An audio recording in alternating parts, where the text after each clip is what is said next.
O que é verdade e mentira de Five Nights at Freddy's, terceira edição desse canal. Eu vou montar uma playlist agora com este quadro que eu estou pensando em fazer mais vezes, porque muita gente manda muitas dúvidas ainda sobre a franquia. Então, vamos lá, vamos lá primeiramente. Antes de você chegar e comentar assim, ai, mas eu não entendo mais nada de FNAF, eu não sei o que tá acontecendo, eu não entendo mais nada, mande a sua dúvida que nós tentaremos respondê-la. Ai, mas eu não entendo nada da história. O que você não entende exatamente? Fala pra nós, desabafe nos comentários, manda aí pra gente tentar responder. O que é verdade, o que é mentira e o que é teoria. Então a gente tenta, né, ponderar isso, vou explicar mais um pouquinho, mas antes deixa o gostei, se inscreve, ativa o sino. Pra vocês não perderem nada acontecendo aqui, são vídeos novos todos os dias, vocês não vão se arrepender. Mas estamos de volta para mais uma parte do que é verdade e mentira de Five Nights at Freddy's. Mas também a gente vai começar a explicar talvez algumas outras teorias e talvez eu coloque em outros vídeos também, porque tem teorias muito longas, né, que precisam de mais explicação. Então, pessoas, vou aqui, ó, antes de você comentar, eu não entendo mais nada, pelo amor de Deus, mande nos comentários a sua dúvida. Eu não entendo isso aqui, eu não entendo tal parte. Que nem você vai ver no vídeo de hoje, que eu separei aqui algumas dúvidas que a galera tem em FNAF. Maurício Silva 103, mas Corey, agora fiquei na dúvida. Se o final do Blob não é canon, por que ele aparece no Ruin? E o que seria esse Blob do Ruin? Basicamente, falando pra vocês, o Blob, ele é canônico, porque, novamente, quando a gente viu na continuação do Security Breach Ruin, a gente viu novamente o Blob aparecendo. Não é porque o final que ele aparece, que ele tá lá, sabe, todo, né, aquela coisa, aquele bicho bizarro tá ali embaixo, que ele não é canônico. O que acontece é que o final que tá lá não é o final que aconteceu. O Blob, ele realmente pode existir, porque novamente a gente tem com base nos livros do Tales from the Pizzaplex, que tem um epílogo que conta mais detalhes sobre o Mimic e que possivelmente a pilha que foi feita ali embaixo, na parte quando eles construíram a parte do Pizzaplex, melhor contando pra vocês a história, pelos livros é contado que eles estavam fazendo o Mega Pizzaplex em cima da pizzaria do FNAF 6, o Pizzaria Simulator, o Freddy Fazbear Pizza Place. Ali, um funcionário acabou reativando um animatrônico que acabou de chegar do carregamento da Fazbear Entertainment, e esse animatrônico era o Mimic, onde ele acaba reativando ele para que ele fizesse o trabalho sujo ali de tirar, sabe, os pedaços dos animatrônicos antigos e fazer uma pilha de sucata. Só que aconteceu o seguinte, ele também acabou matando os funcionários porque ele acabou confundindo os animatrônicos que estavam ali com os funcionários que estavam trabalhando. E aí já tem aquela coisa do Mimic ser aquele bicho violento, já ser aquele bicho meio bizarrão. E aí então ele acabou matando os funcionários também no meio daquela pilha de coisas velhas, coisas descartadas, e aí também que estavam dentro do Pizzaria Simulator. Então, é uma mistura de muita coisa que acabou nascendo este Blob. Por isso que o Blob não tem fala, ele não tem uma voz, ele não tem uma personalidade. Ele é um amálgamo, basicamente, de várias pessoas e agonia, pelo menos é isso que eu entendo. Então, o Blob, ele realmente pode existir, ele já tá no Security Breach e também na DLC Ruin, tornando ele canônico, mas o final que nós vimos, que é o Burn Trap, aquele final não é o verdadeiro. O final verdadeiro é o do Princess Quest, mas não impede do Blob ter surgido, que nem a gente viu nos livros, e ele já tá sendo formado, né, ali já faz um tempo, nas profundezas do Pizzaplex. Mandicit, ou Mandicit, perdão se eu errei o seu nome. Uma coisa que nunca vou entender é como eles nunca sentiram o cheiro dos corpos das crianças nos animatronics. Excelente pergunta, excelente coisa que a gente pode começar a ter. Realmente é até uma parte meio canônica, né, é true, realmente, né, é verdade, mas também envolve um pouco de teoria. O que eu quero dizer é, a parte realmente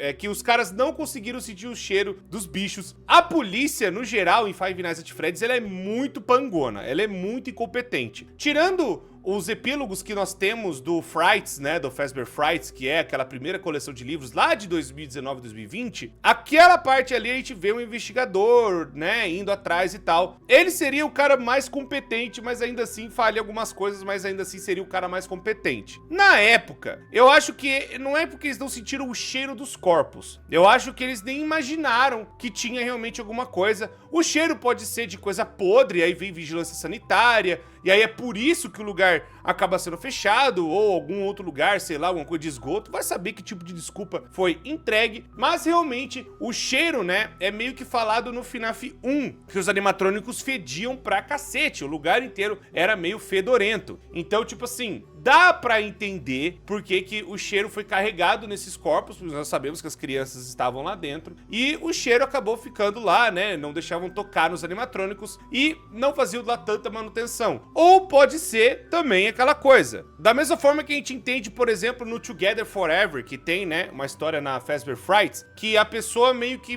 o metal e a coisa do animatrônico meio que se junta a tal modo que vira meio que um negócio novo, um bagulho meio bizarro novo, né? Então, talvez tenha o cheiro sim, mas pode ser que aí o cheiro fique impregnado e aí a galera acabou disfarçando o cheiro. E aí quando foram, talvez, dar uma olhada nesses animatrônicos, viram que não tinha nada lá dentro mesmo, né? Porque, que nem eu falei, aquela coisa de triturar. E aí pode ser que tenham jogado os restos, enfim, não dá pra saber direito. Isso nunca foi muito bem falado, né, em FNAF. Mas o que dá a entender é que eles tinham um cheiro podre sim, mas não era uma coisa que levava tanta suspeita. Podia ser cheiro de esgoto, cheiro de alguma coisa, enfim, podre da cozinha, e por isso que aí a vigilância sanitária ia lá e fechava o lugar. Então existe também, com certeza, né, isso foi até explorado também no filme do Five Nights at Freddy's 1, que a polícia era meio negligente. Tinha até a Vanessa que cobria, né, os rastros do pai e tudo mais, daquela coisa toda, que a gente tem um pouco desse plot, né, na parte do filme. E então pode ser justamente também a negligência da própria polícia, né, de não querer ir a fundo e sentir o cheiro e não achar que é nada demais, enfim. Então, realmente existe uma negligência da polícia, existe também o fechamento dos restaurantes logo na sequência, não só pela investigação, mas aí eles recolhiam os animatrônicos e levavam para outro lugar. E era justamente onde estavam os corpos das crianças, o que dificulta achar as provas também. David Andrade dos Santos: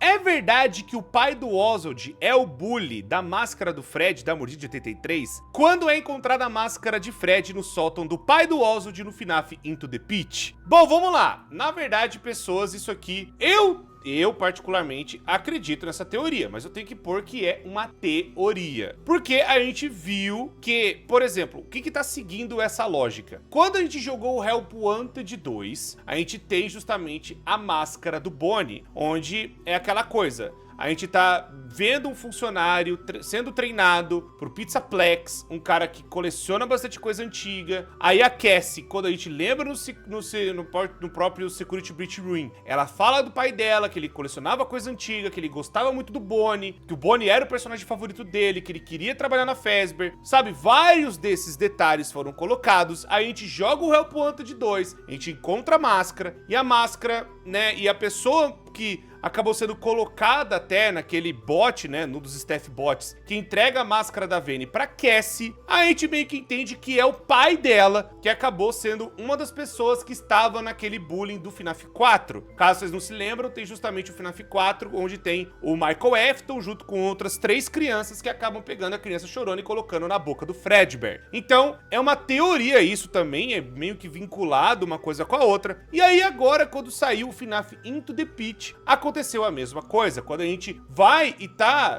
pegando a escada pra subir no sótão, cai a máscara do Fred, e aí quando a gente vê, meio que tipo era uma lembrança do pai dele. Então é aquela coisa, é uma teoria, porque é aquela coisa de ter a prova, de ter a máscara, mais uma vez falando de um pai.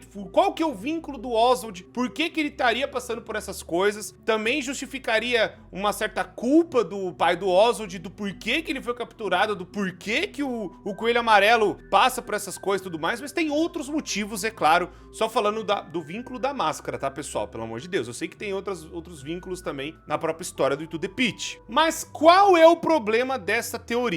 Dentro da parte do Prize Corner, que tem também no FNAF Into the Pit, também tem uma máscara de Foxy, ou seja, dando a ideia de que prêmios com esta máscara eram até meio que comuns na época. Pode ser justamente também uma referência falando, olha, a máscara do Fox, a máscara do Fred, talvez sejam eles dando a pista de que realmente tem alguma coisa a ver, mas também tem aquela coisa da galera questionar a parte até se o Into the Pit é canônico para a parte da linha dos jogos. Eu creio que agora, por ser um jogo, ele é canônico porque, pô, eles acabaram pegando a interpretação desse livro, trazendo para né, pra gente ver e jogar. E eu acredito que até pelo próprio Scott Cawthon ter falado que ele queria que o Fat e outros livros também fossem virados, né, fossem transformados em jogos. A gente não sabe se isso vai acontecer no futuro, então a gente precisa ver se os livros vão continuar sendo adaptados para ver qual vai ser a interpretação deles, justamente pra gente, né, descobrir melhor essa história. Mas sim, eu creio que é pra dar a pista a respeito dos bullies lá da época do FNAF 4. Não tenho o porquê botar essa evidência do nada, mas eu acho que seria algo desse tipo. Mas aí é minha teoria. A galera tem gente que acredita, tem gente que não acredita, ainda mais por conta, né, da canonicidade do Into the Pit, se é realmente essa coisa, se os livros são canon ou não, e vira essa discussão do caramba. Mitsu9W0. Core, uma dúvida real que eu tenho e suponho que outras pessoas também. O que acontece com o Michael Afton depois do FNAF 6? Já vi uma teoria que ele virou o novo dono da Fazbear. Pô, aí a resposta é bem óbvia e até meio canônica, né? Ele morre. Porque a gente vê até pelo discurso do Henry Emily, quando ele tá ali, né, falando tudo mais de outras coisas pegando fogo. A gente tem, né, a crença que o Michael Afton é o protagonista do Pizzeria Simulator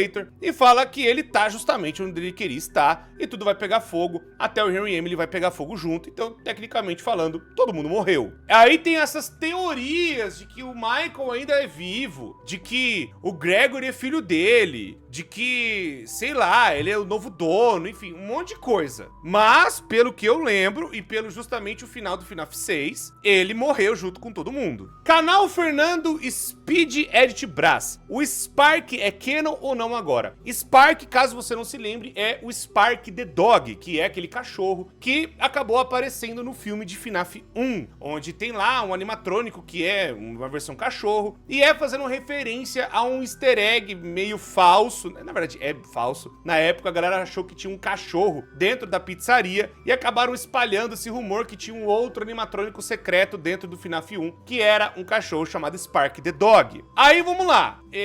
Como é que a gente pode pôr? Eu acho que é só um easter egg, tá ligado? Eu acho que a gente pode pôr teoria barra easter egg. Não é realmente canônico, não foi criação do Scott Cawthon. O Scott Cawthon acabou colocando no filme pra fazer referência, né? Sabe, pô, a galera fez na época e tal, vamos fazer uma referência legal. Eu acho que é isso, não tem muita coisa. O cachorro que é canônico é o Fat, que é das histórias e tudo mais, da Fazbear Frights, enfim. Mas o Spark não, o Spark é só uma referência bem legal. Justamente o que a galera acabou acreditando na época do FNAF 1, mas isso foi uma coisa feita pelos fãs da época, não foi uma criação do Scott Cawthon, então pode ficar tranquilo, ele não é canon. Vodko, Core, o Scott Cawthon realmente esqueceu o que tem na caixa do FNAF 4 ou só um joguinho pra esconder por um tempo? Eu não acredito nessa história de que ele esqueceu, não. Certeza de que ele não quer nos falar por enquanto? Deve saber, em algum momento ele vai revelar. Quando eu não sei, mas vai revelar. Bom, eu vou pegar então o trecho que o Scott Cawthon ele fala a respeito da caixa do FNAF 4. Esse trecho vem justamente da entrevista do Dalco. Eu vou,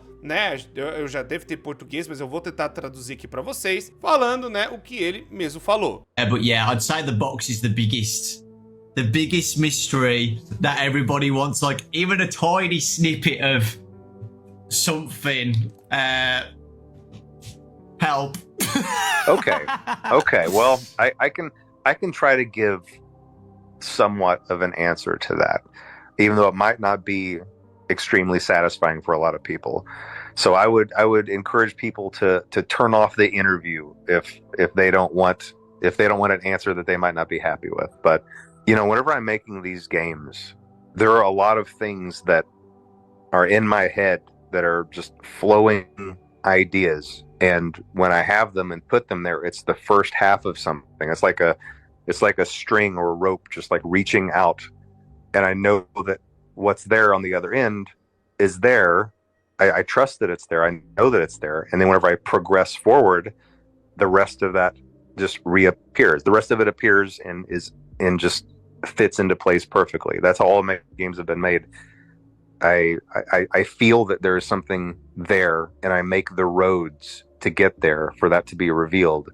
But then sometimes when things do progress, the roads aren't always the same roads as the ones that had been planned before.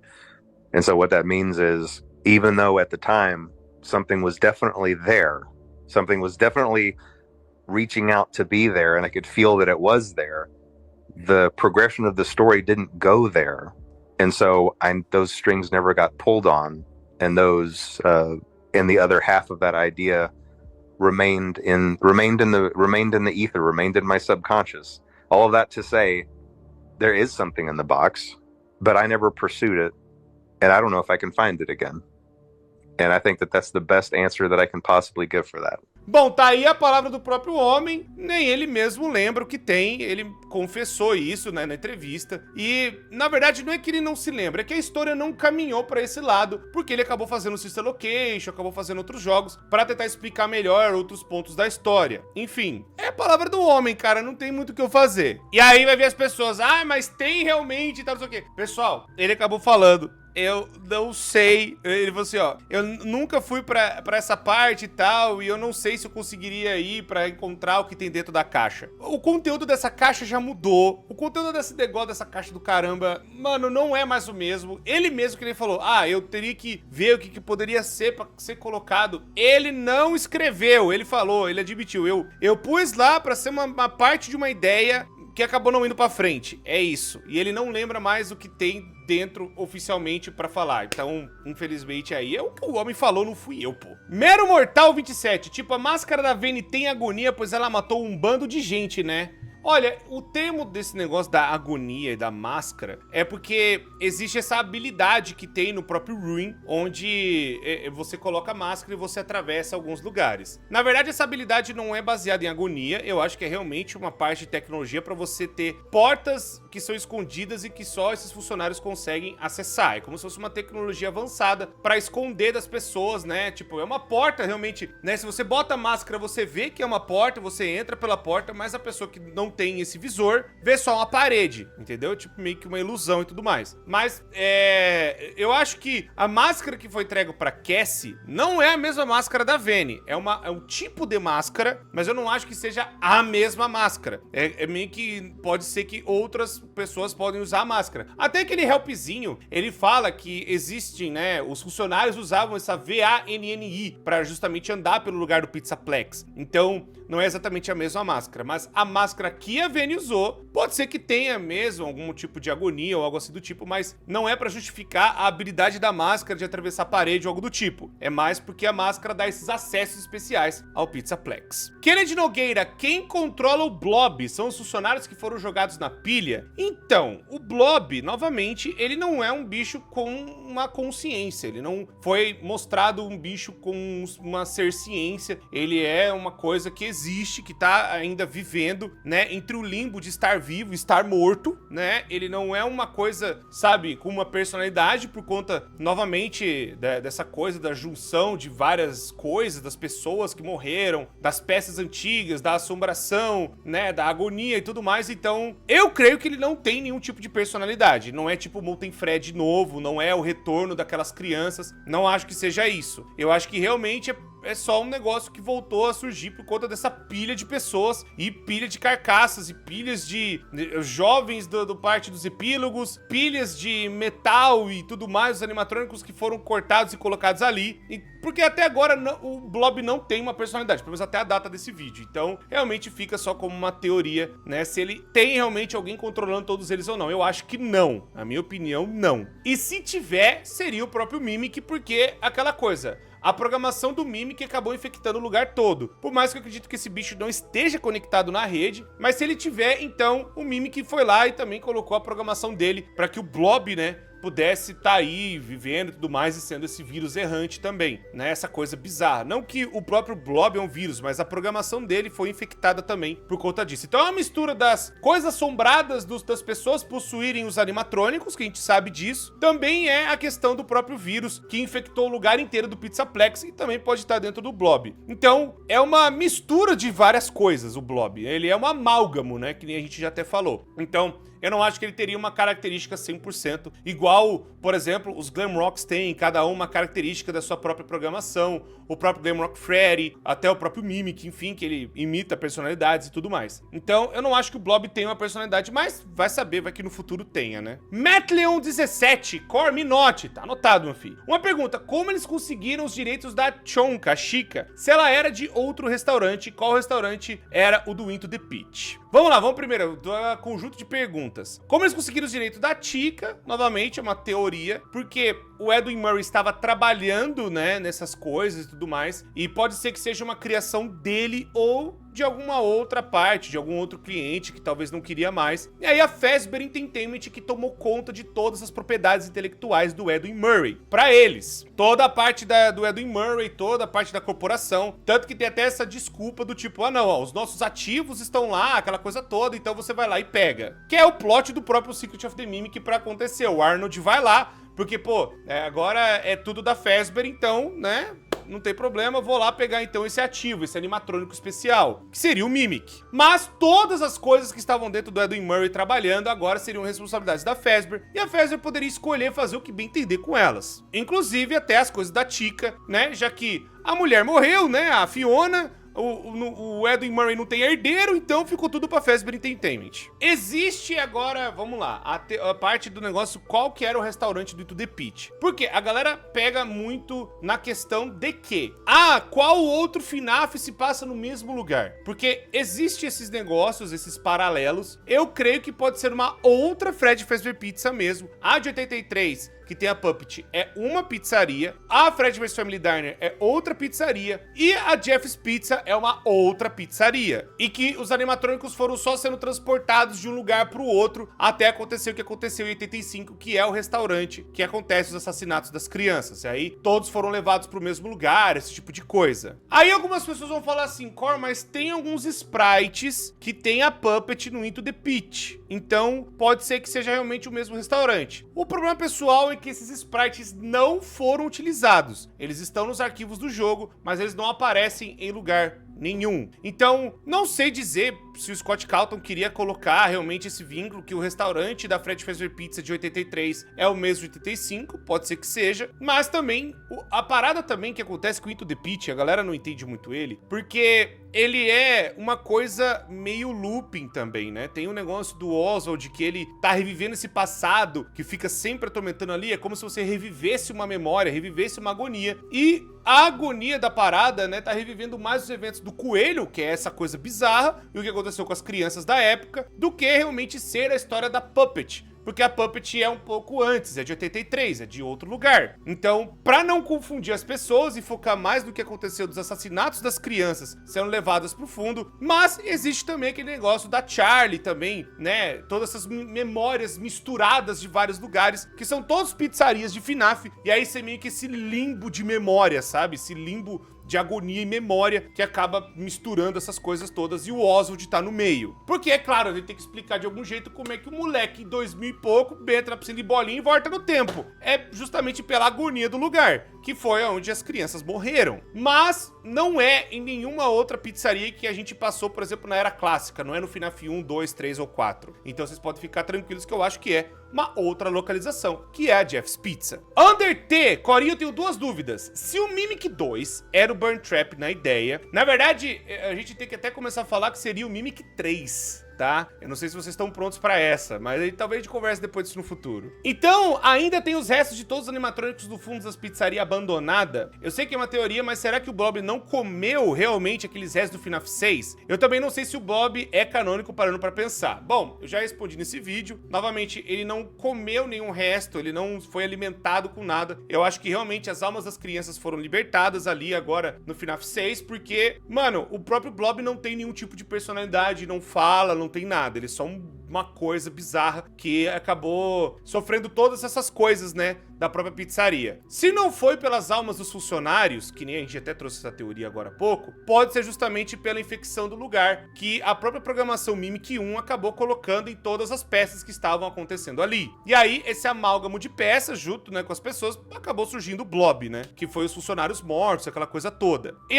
o lance do Mimic 3 é, quando surgiu o Mimic 1, era a esposa do Edwin. O Mimic 2 era justamente o David. Mas aí, depois que o nosso queridíssimo Edwin Murray desceu a porrada no animatrônico, né? Porque ele ficou tipo, para de soar como ele, aquela coisa toda que a gente viu no Secret of the Mimic. Surgiu uma nova personalidade, que é o Mimic 3, entre aspas, né? Uma versão, né, das coisas que ele acabou apanhando e tudo mais e acabou se tornando uma outra coisa, né? Não era mais o David batendo no próprio pai, era uma outra parte da programação do Mimic surgindo agora e sendo essa coisa meio bizarra, né? Essa coisa que acaba misturando várias personalidades diferentes e sendo essa coisa quebrada, andando por aí agora matando todo mundo. Vamos lá para a sua próxima pergunta aqui. Eu não tô muito ligado nessas coisas do trem do Edwin, eu não joguei no FNAF. Deveria, já até contei história e já joguei aqui no canal também. Mas a ideia dos animatrônicos foi dele mesmo? Porque se foi, então ele foi copiado e esquecido, né? Espero que isso chegue a você. Bom, vamos lá. Eu não acho que as ideias foram 100% do Edwin Murray. O Edwin Murray, ele era um cara muito criativo, com certeza, a gente viu isso no próprio jogo. Mas também existe aquela coisa que o próprio Edwin, ele admitiu, que eles estavam trabalhando em conjunto com o Henry e com o William Afton. A Fazbear Entertainment já era um cliente muito importante na época, muito conceituado e também conhecido. Então, pelo que dá a entender, a ideia dos animatrônicos foi dado e foi feito pelo Henry e pelo William. Pode ser realmente pelo Henry e tudo mais, pelo que dá a entender que o único áudio que tem alguém conversando, né, é o Edwin Murray com o Harry e Emily. Então, a gente subentende que seria o próprio Harry e Emily que deu as ideias. Mas aí, quem desenhou os animatrônicos e fez, né, um redesign foi a Fiona. Mas a primeira versão dos animatrônicos foi feito, né, talvez ali pelo próprio William, pelo Harry e Emily. Então, as ideias dos animatrônicos continuam da Fazbear Entertainment. Eles só queriam fazer uma nova versão, uma repaginada, uma outra coisa, que viraram os protótipos, que a gente acabou conhecendo na parte ali do Edwin Murray, né, na fábrica dele. Mas esses protótipos foram reutilizados e consertados para depois em outras versões que a gente viu, né, que seriam os clássicos, aquela coisa toda. Mas, ao que dá a entender, quem finalizou até a versão desses protótipos foi o Harry e Emily, que nem a gente já conhece na própria história originalmente. A Fazbear Entertainment tomou conta de tudo, visto que o Edwin Murray sumiu. Então é meio que isso, pessoal, né? Só explicando pra vocês não ficarem tão confusos. A ideia toda ainda da Fazbear Entertainment, tá ligado? Pelo que eu comecei a entender e vendo como que era a relação Fazbear e Edwin Murray, sim, a Fazbear Entertainment que passou a ideia pra ele só estava executando de uma outra forma. Aí a Fazbear, depois que o cara sumiu, pegaram tudo pra eles e fizeram outros restaurantes com essas ideias. Cross 2434, Core, o Tiger Rock não poderia estar afetado por agonia? Então, pessoal, vamos explicar novamente o conceito de agonia, né? Aí, novamente, eu vou pôr isso aqui como teoria, porque existe uma parte que pode ser? Pode. Mas a agonia, ela é gerada por um evento traumático que aconteceu em algum lugar. O animatrônico Mimic, ele poderia estar perto quando aconteceu o acidente do próprio filho do Edwin Murray, o David? Então, pode ser que sim, e aí essa agonia teria passado, ou algo assim do tipo. A gente não tem tantos detalhes de como é que foi realmente o acidente. A gente tem pelos livros, mas o que deu a entender nos livros é que o Mimic estava longe, estava sendo atualizado pelo Edwin Murray, e aí o moleque foi buscar a bola que estava na rua, toma o atropelamento, e aí acontece o que acontece. O evento traumático é na rua, é ali fora, né, que aí essas coisas grudam e ficam, né, infectadas. É como se fosse uma coisa assombrada mesmo que aconteceria no lugar. O Mimic, ele poderia ter ido lá perto, ter feito e tal? Sim, mas isso nunca foi descrito, ou isso nunca foi falado ou foi dito. Eu ainda creio que é uma programação bugada, bizarra, e a agonia que foi gerada é da morte dos outros funcionários de dentro da Murray's Costume Manor. Não necessariamente do David, mas daquele animatrônico querendo ser o David e sendo rejeitado pelo pai. Então é aquela coisa do animatrônico não entender o que tá acontecendo, mas o Tiger Rock, ele pode ser infectado pela agonia, pelas coisas traumáticas que o próprio animatrônico causou agora dentro daquela bizarrice toda que foi a Murray's Costume Manor, que a gente vê vários corpos de funcionários sendo mortos em vários lugares. E aí, então, esse evento traumático dentro da Costume Manor pode ser que tenha gerado agonia, e aí pode ser realmente que o Tiger Rock tenha, né, essa coisa agoniante, ou o próprio Mimic ter ido atrás do David, porque, se vocês não sabem, aí o problema é isso, tem um final que ele não foi pro ar, é um final que o próprio Mimic e tudo mais iria pra onde o David foi enterrado, o que faria sentido do animatrônico ter esses bugs, essas coisas e tal, e aí pelo universo de FNAF, essa agonia ter grudado no Mimic, e aí ser essa coisa meio anômala, e por isso ele teleportaria lá naquela parte, né, que tem aquela parte toda escura. Mas, novamente, isso não é lá tão bem dito que é isso, não é tão bem explicado que é isso, a gente só fica nessa coisa de entender, por isso que eu falo que é uma teoria. Fox Gamer, Cora, uma dúvida que sempre tive. Tem alguma chance dos Glamrocks terem parte dos antigos? Fox Gamer, eu acredito que não. Não acho, aí eu vou até falar que é mentira, porque né, é aquela coisa, os animatrônicos eles foram feitos e teve, né, as suas mudanças, todas feitas justamente para o Pizzaplex. A tecnologia avançada, as coisas dos animatrônicos serem até com personalidades, com coisas únicas, eu acredito que foi realmente uma coisa nova feita para o Pizzaplex. Não acho que eles teriam partes antigas, isso não é descrito, fora que existe um problema de que essas coisas foram colocadas há 40 anos atrás. Vamos recuperar um pouco a memória aqui. No FNAF 2, quando tudo acabou, os toy animatrônicos, por exemplo, que a grande teoria de que eles seriam até meio que os toys, ou tendo utilizado essas partes dos mais clássicos, né? Como a gente sabe que os clássicos acabaram ficando na parte de baixo e sendo, sabe, jogados, sucateados e tudo mais, então não faria tanto sentido. Fora que as placas deles foram escaneadas e levadas para outros lugares. Então não ficaria tanta evidência desses tipos de coisa. Os toys também, eles foram até vendidos para leilão. E a Fazbear Frights pegou fogo. Não sei se vocês lembram, que as partes que eles acabaram garimpando de coisas antigas, até de alguns toys no meio, tudo foi acabando pegando fogo no FNAF 3, virando o que virou, né? Acabou acontecendo a tragédia na Fazbear Frights, no FNAF 3. Mas aí, tudo poderia ser garimpado e recuperado? Tá, pode até ser que tenha, né? Mas não tem nenhum tipo de evidência muito forte pra falar que os animatrônicos antigos acabaram tendo alguns pedaços colocados nos Glamrocks. É só uma teoria mesmo, mas eu acredito que é uma teoria já meio falsa, porque não tem muita evidência, novamente, desse tipo de vínculo. É uma teoria até que interessante, mas só uma teoria. Camino1987, muito obrigado já por seus super cheetos, vamos responder a sua pergunta. Cor, o Secret of the Mimic descanonizou o Tales from the Pizzaplex? Cara, o entendimento que a galera tá tendo agora, da parte assim, eu vou falar novamente que é assim, é uma teoria, mas novamente é o que eu comecei até a acreditar. Cada universo funciona da sua própria forma. Tipo, o universo dos livros funciona da sua forma, e aí a gente tem que pegar o que veio dos livros e que acabou sendo vinculado nos jogos. Existem vínculos entre eles, sim, mas eu não acho que descanoniza. Eu acho que é uma outra forma de interpretar a mesma coisa. Por exemplo, a gente já viu várias vezes as interpretações das mortes das crianças, por exemplo, do MCI. A gente teve nos livros, a gente teve nos filmes e a gente teve no jogo, que é o Into the Pit. Então, é tipo assim, é um evento que aconteceu, mas tem as suas nuances, as suas diferenças para cada linha, né, da onde foi reinterpretado, de onde foi colocado para cada lugar. Então, por exemplo, tem muita gente que acredita que teve uma sexta criança que seria o Andrew, mas nos filmes não tem esse moleque, nem foi passado, nem nada. E na época, né, quando veio realmente o FNAF 1, 2, 3 e 4, não tinha esse Andrew, não tinha nada. Isso veio uma interpretação nova com a Fazbear Frights, né, que pode realmente ser possível ou não. Mas aí é aquela coisa, não acho que descanoniza, eu acho que a gente tem que olhar pro Tales de uma forma, da mesma forma que o Frights. Tem detalhes que são realmente úteis e tem detalhes que não. E tem coisas que a gente também vai ter de confirmação, se esses jogos forem adaptados. Se a gente pegar o epílogo do Mimic e colocar, não, as coisas que aconteceram e tudo mais, a gente compara com o Security Breach, compara com o Secret of the Mimic, a gente realmente tem a resposta do que é cada coisa. Eu prefiro ficar com a interpretação dos jogos e o Tales é só mais para auxiliar a gente em chegar na resposta realmente do que é um animatrônico, do que descartar todas as coisas. Tá certo que tem algumas histórias que, sei lá, não fazem o mínimo de sentido pra algum cânone ou alguma coisa do tipo. Tipo, tem aquela história do apocalipse de câncer, por exemplo, que é aquela história, sei lá, pode ter algum detalhe ou outro, mas eu não acho que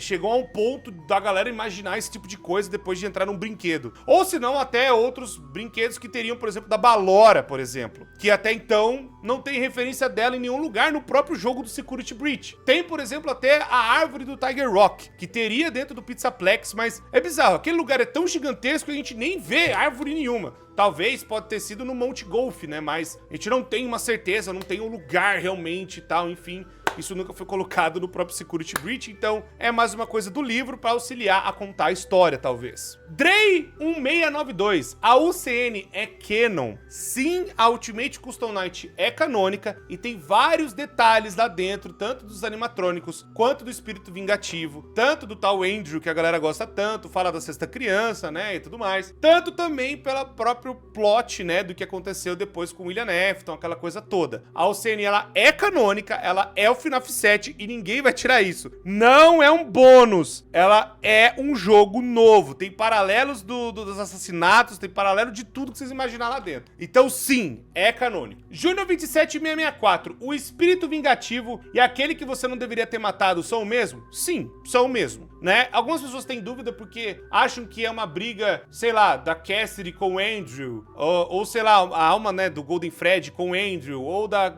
Cassidy com a Crying Child, sei lá, ou o Crying Child com o Andrew, enfim. Porque tem meio que essa dualidade, essa briga depois que veio a história do The Real Jake e os epílogos da Fazbear Frights. Mas, no geral, sim, é a mesma coisa. Eu não acho que tá tendo uma briga, eu acho que é realmente a mesma criança. Se for realmente só a Cassidy, é só a Cassidy, porque até aparece o final que é o Golden Fred. E tanto que tem até aquele jumpscare quando você usa Defcoin, pula o Fredbear na sua orelha, aquela coisa toda. Tava mais apontando pra ser a Cassidy do que, né, pra ser o Andrew ou algo assim do tipo. Mas, se for também, é tudo o Andrew, na minha opinião também. Se for, é uma criança só, não são duas, né? É uma teoria meio estranha, né? Vincular que são duas crianças fazendo as coisas todas com William Afton, porque elas estão sempre referenciando a uma criança, aquela que você não deveria ter matado. E justamente ela seria o espírito vingativo. Laura Moon Jr.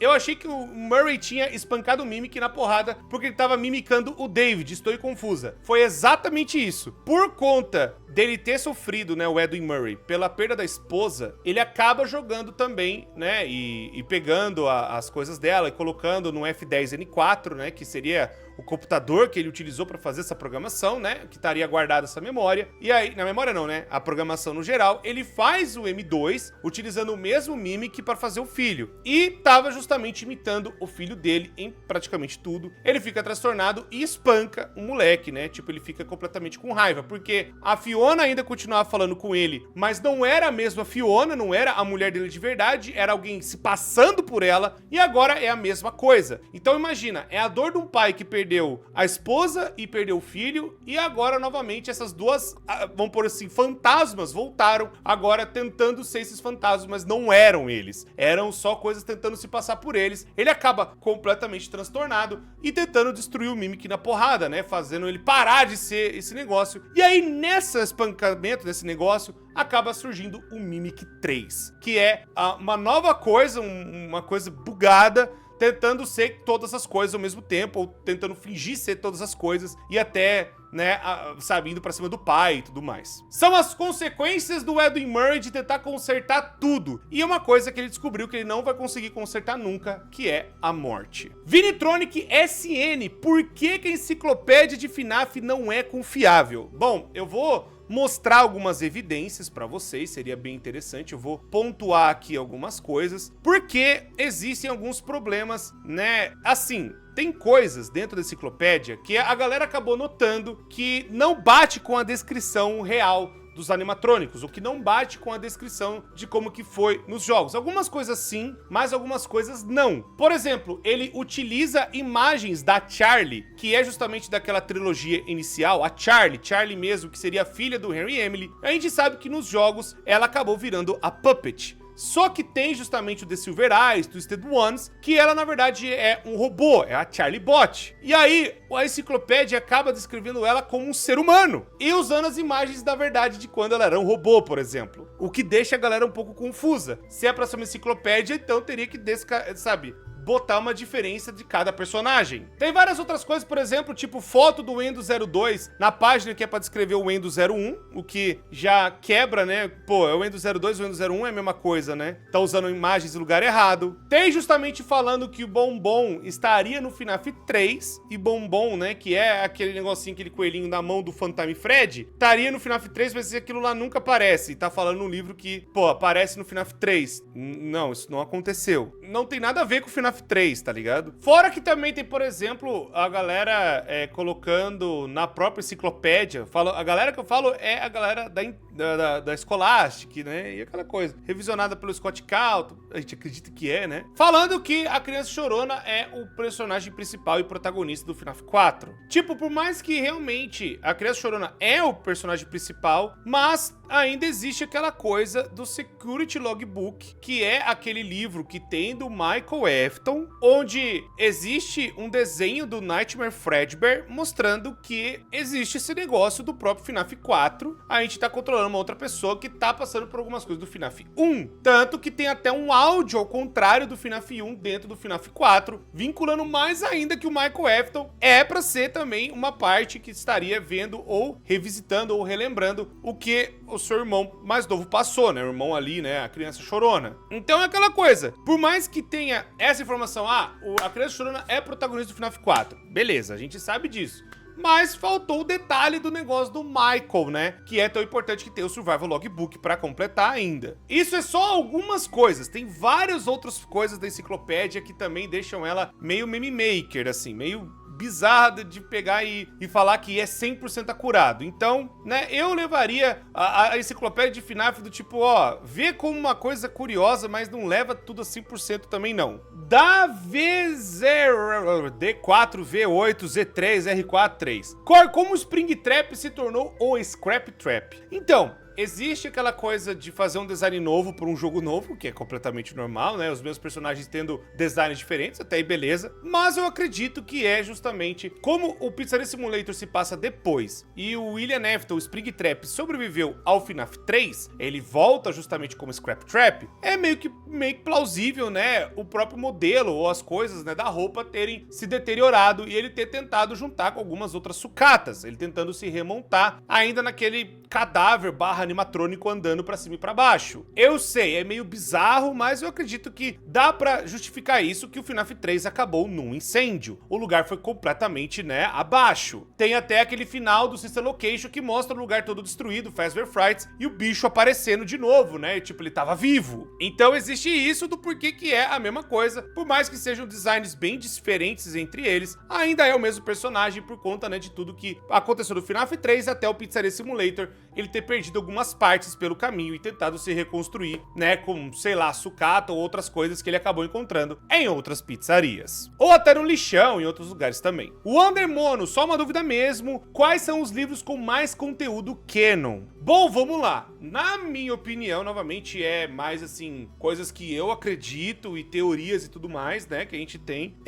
Mas como a gente tá falando de mais canonicidade, eu acredito piamente em livros como o Survival Logbook. Ele é realmente muito importante para a história, ele traz muitos detalhes importantes, tanto qual o nome do Golden Fred, o nome da Criança Chorona, o ponto de vista do Michael Afton, que eu expliquei agora há pouco. Então esse livro seria realmente uma das coisas que, pô, dá pra realmente falar, não, esse livro aqui é canônico, pode ir, vai com Deus. Mas é claro, tem outros livros também, como algumas histórias e partes da própria Fazbear Frights, que teriam bastante coisas interessantes e detalhes da própria história, os epílogos da Fazbear Frights, que descrevem muita coisa, até algumas coisas dos Tales from the Pizzaplex, algumas histórias e algumas paradas do tipo assim, alguns epílogos e por aí vai. Mas eu acho que também uma outra peça mais canônica que nós temos é os livros de aventura, que acabaram sendo lançados mais recentemente, como o VIP, que é o primeiro livro dessa linha, que é um livro até que bem interessante, mas principalmente o The Week Before. O The Week Before, pra mim, ele é 100% canônico. Tem muita coisa legal lá,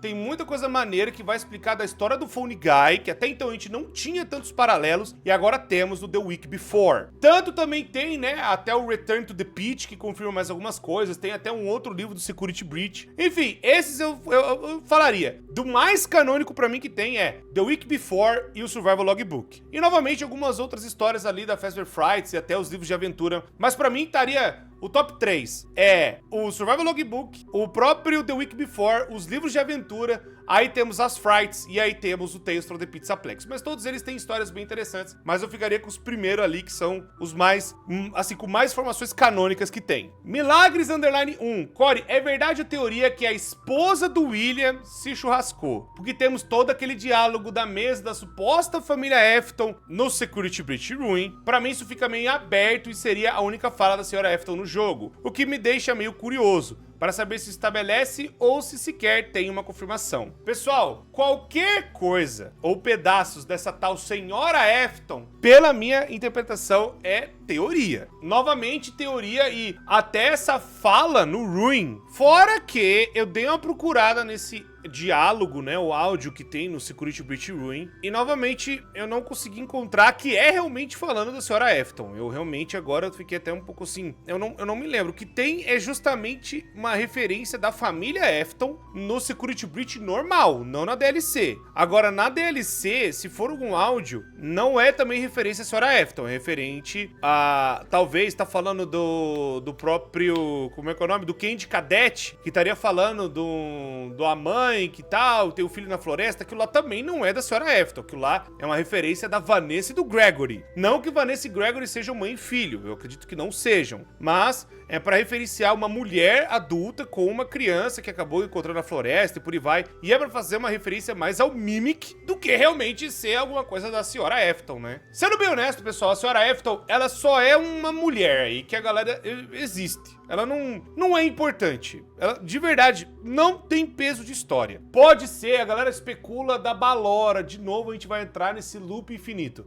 Não, porque a Balora, não sei o quê. Ai, canta, aí é ela e tal. Não tem evidência, não tem ponto, não tem nada. Não tem absolutamente nada. Nem no filme ela aparece como alguma coisa. Nos filmes, nos jogos, em tudo que é lugar. Isso é uma coisa da galera que acaba querendo botar que o William Afton teve uma esposa, eles eram uma família feliz. E isso é até meio estranho, porque pode ser que realmente ele tivesse uma família, mas era totalmente quebrada e desajustada. Não era nem um pouco da família feliz que a galera tá querendo pintar. Então, não acho que tenha uma senhora Afton, ou que ela até seja importante em algum ponto. A coisa importante que ela teve ele teve 3 filhos com ela e acabou, é isso. Ah, mas o que aconteceu com ela? Ela é importante, ela namorou com o cara e tá não sei o que. Mano, não sei, aí não tem evidência dela em nenhuma parte. A única coisa que tem é no Immortal and Restless, mostrando que era um relacionamento de bosta que os dois tiveram. Então faz claramente sentido dela ter ido, sei lá, se divorciar do William Afton e ter ido feito outras coisas da vida dela. Então, não, ela não é importante, ou pelo menos até agora não teve nenhuma grande importância na franquia toda. Bom, novamente, pessoal, deixa o gostei, se inscreve, ativa o sino, espero ter respondido as maiores dúvidas de vocês. Comenta aí o que vocês quiserem, que nós estamos sempre de olho